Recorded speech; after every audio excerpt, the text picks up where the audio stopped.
Good afternoon, sir. My name is Joshua Cordua and this is my partner. Daniel P. Susan.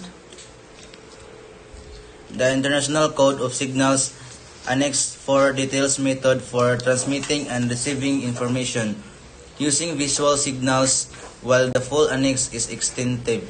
The core methods for single-letter signaling involves using flags, semaphore, or other visual means to represent letters of the alphabet.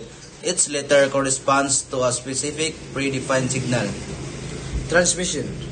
Signal selection. The sender selects the appropriate visual signal corresponding to the letter they wish to communicate.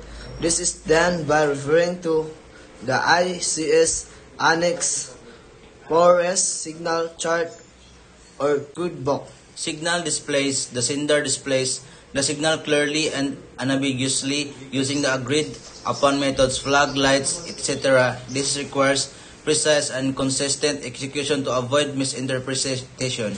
Signal duration.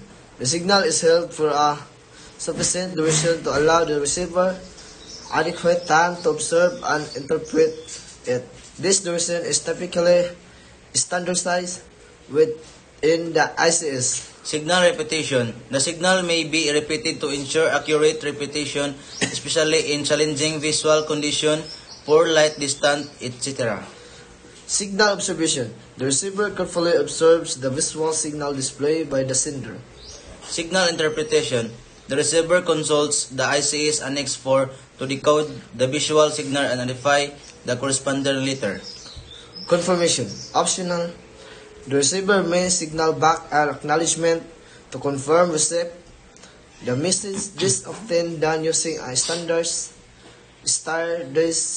acknowledgement signal within the ICS. Message reconstruction.